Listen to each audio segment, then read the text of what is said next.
Hello guys, welcome to simplified study for IIT JEE. इस video में हम देखेंगे binomial theorem for any index.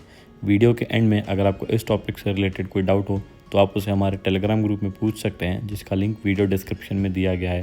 तो चलिए अब स्टार्ट करते हैं इस वीडियो का टॉपिक। अभी तक हमने जितने भी प्रॉब्लम्स को देखा था उसमें हर जगह पे ये जो इंडेक्स है जिसकी पावर पे रेज होता है बाइनोमियल एक्सपेंशन, वो हमेशा नेचुरल नंबर था। इस वीडियो में हम देखेंगे कि अगर वो जो इंडेक्स है वो नेचुरल नंबर ना हो के कोई रैशनल नंबर हो तो उस केस में क्या होगा। फॉर एग्जांपल इस तरह के क्वेश्चन या फिर इस तरह के क्वेश्चन जो हैं, यहाँ पे इस एक्सपेंशन को देखने के लिए हमें पहले समझना होगा कि इनके कोएफिशिएंट्स क्या होंगे। सो एज्यूम करते हैं कि ये जो 1 + x to the power of n है, ये है हमारा b0 + b1x + b2x² + b3x³ और इसी तरह से इसके अलग अलग कोएफिशिएंट हैं। अब हमारा काम है इन कोएफिशिएंट्स की वैल्यू को फाइंड आउट करना। तो सबसे पहले अगर हमें b0 फाइंड आउट करना है तो हम x = 0 रखेंगे LHS और RHS दोनों जगह पे, तो हमें पता चलेगा कि b0 हमारा 1 आता है। इसी तरह से अगर हमें b1 फाइंड आउट करना है तो हम इन दोनों को left hand side right hand side दोनों को डिफ्रेंशिएट करेंगे विद रिस्पेक्ट टू x और फिर 0 पुट करेंगे दोनों तरफ। तो हमें पता चलेगा कि ये डिफ्रेंशिएट करके और x 0 पुट करने के बाद b1 हमारा n आ रहा है। इसी तरह से हमारा जो b2 है वो आ जाएगा n × n-1/2। यहाँ पे अगर हम ध्यान से देखेंगे तो हमें पता चलेगा कि ये जो b1 है ये है एक्चुअली में nc1, जो कि पहले यहाँ पे nc1 था हमारा।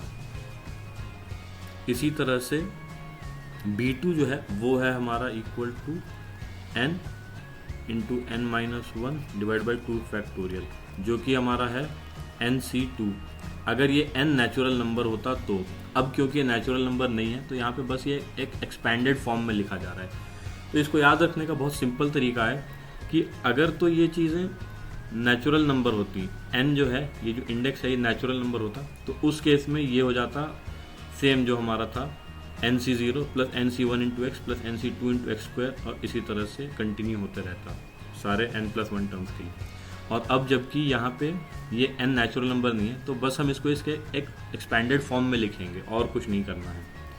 तो उस तरह से हमें ये जो टर्म्स हैं n × n-1/2 factorial, n × n-1 × n-2/3 factorial और इस तरह से बाकी सारे टर्म्स हमें मिलते जाएंगे और इसका हम यूज़ कर सकते हैं किसी भी तरह के एक्सपेंशन को लिखने के लिए जहाँ पर कि n हमारा रैशनल नंबर होगा।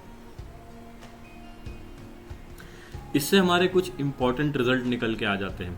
फॉर एग्जांपल जो हमारा n × n-1/2 फैक्टोरियल है x² का कोएफिशिएंट, अगर हमारा n यहाँ पे -1 है इस केस में तो ये हो जाता है -1 × -2/2 फैक्टोरियल, तो ये हो रहा है हमारा +1। तो x² का कोएफिशिएंट +1 है। इस तरह से x³ का जो कोएफिशिएंट होगा n × n-1 × n-2/3 फैक्टोरियल, और इसको भी अगर हम लिखेंगे तो ये आ जाएगा हमारा -1 × -2 × -3/3 फैक्टोरियल, और ये सब कैंसिल आउट हो जाएंगे और -1 रह जाएगा। तो ये सो इस तरह से हमारे पास कुछ बेसिक रिजल्ट्स आ जाते हैं जब हम n = -1 रख देते हैं या फिर n = -2 रख देते हैं और जो हमारा x है वो प्लस या माइनस साइन लेता है। तो इनका हम यूज़ कर सकते हैं डायरेक्टली। अब इसके ऊपर एक क्वेश्चन हम देख लेते हैं। यहाँ पे हमें फाइंड आउट करना है coefficient of x² in 1 / 1 + 5x + 6x²। यहाँ पे ये जो 1 + 5x + 6x² है इसको हम लिख सकते हैं 1 + 3x × 1 + 2x, और जो न्यूमरेटर में 1 है उसको हम लिख सकते हैं 3 × 1 + 2x - 2 × 1 + 3x।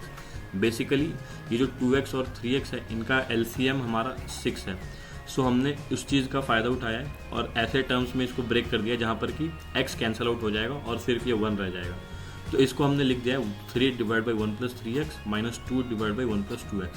अब यहाँ पे इस टर्म का जो कोएफिशिएंट होगा x² का वो हो जाएगा 3 × -3² और × x², और सिमिलरली इस वाले टर्म का जो दूसरा वाला टर्म है इसमें हो जाएगा 2 × -2² और × x²।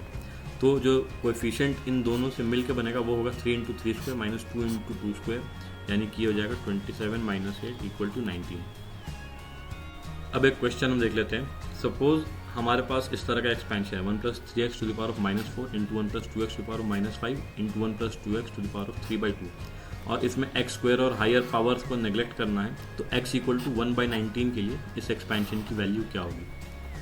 तो सबसे पहले हम अगर एक्स स्क्वायर को नेग्लेक्ट करेंगे तो इसको हम एक्सपैंडेड फॉर्म में कैसे लिखेंगे, 1 + 3x to the power of -4 ये हो जाएगा 1 - 12x, 1 + 2x to the power of -5 ये हो जाएगा हमारा 1 - 10x, और 1 + 2x to the power of 3/2 ये हो जाएगा 1 + 3x। हमने बस इन नंबर्स को आपस में मल्टीप्लाई किया है, ये जो कोएफिशिएंट था इसको ये इंडेक्स से मल्टीप्लाई किया है हर जगह पे। सो अगेन अब हम 1 - 12x इंटू 1 - 10x को मल्टीप्लाई करेंगे और एक्स स्क्वायर और बाकी हायर पावर को यहाँ भी नेग्लेक्ट करेंगे, तो ये 1 - 22x हो जाएगा और ये 1 + 3x एज इट इज़ रह गया। और एक बार फिर अगर हम इन दोनों को आपस में मल्टीप्लाई करेंगे, एक्स स्क्वायर को नेग्लेक्ट करेंगे, तो ये हो जाएगा 1 - 19x, और x इक्वल टू 1/19 हम पुट करेंगे, तो ये जो वैल्यू है ये हो जाएगी हमारी 0। तो इस क्वेश्चन का आंसर होगा। लेटेस्ट वीडियो के लिए हमारे चैनल को सब्सक्राइब कीजिए। Thank you.